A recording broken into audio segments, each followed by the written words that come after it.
But we start with our 10 on your side investigation into a Chesapeake funeral home. We're hearing from the owner after viewer video showed a worker moving bodies from a garage that wasn't zoned for that use. It's a story that has gone viral on WAVY.com. Chris Horn is here with this follow-up to his initial investigation. Chris? Tom, we sat down today with Jimmy Altmeyer. He's the president of Dignity Funeral Services. That's the company that owns Oman Funeral Home in Chesapeake. We wanted to know about that garage and why his attorney told city officials it wouldn't be used for bodies. It's been going on far longer than we thought, but Altmeyer says dignity for the dead was never compromised. We received this video of bodies being moved from the garage to the funeral home just this past weekend. But we learned today that the garage has been used for that purpose for nearly 2 years. Company president Jimmy Altmeyer explained why the extra space was necessary. COVID. When COVID came, it put a lot of pressure on funeral homes, hospitals, medical examiners' offices, and what I did was I made sure that we had outstanding care for the families we serve.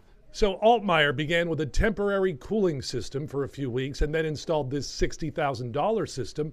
That was the spring of 2022. He says it's state-of-the-art and meets all regulations, including keeping the temperature at 40 degrees or below as the code requires. It has capacity for 28 bodies. Altmeyer says that added pressure from COVID didn't decline until the beginning of 2023. And then there's the zoning matter. The garage and an adjacent home both sit on company land, but it's currently zoned residential. When Dignity purchased the funeral home, house, and garage from the family of former Mayor Sid Oman, Altmeyer says he was unaware that it wasn't one single piece of property. What we needed to learn was that it was 2 different zones, because when we purchased the facility, we just purchased the whole thing. Altmeyer says the rezoning process began about a year ago. Attorney Kim Shepard told the Planning Commission in October that she could guarantee the garage was not and would not be used for bodies. But in fact, it was and had been for more than a year. I don't believe that she intentionally misled the Planning Commission in any way, and I think it was just a miscommunication between us and her. That's my personal belief.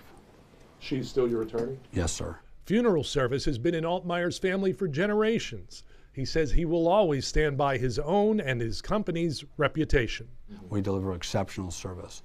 We're one of the highest rated funeral homes in the country. We're rated in the top 15 funeral homes in the country. Our first and foremost always is to treat people with dignity and respect. So the garage had no bodies today when we were there, as you saw. But what about going forward? The land is still not zoned properly for funeral services. Altmeyer told me no bodies will be stored in that garage until the rezoning goes through. And if it doesn't go through, the garage will never be used for bodies again. Chris Horn, 10 on your side.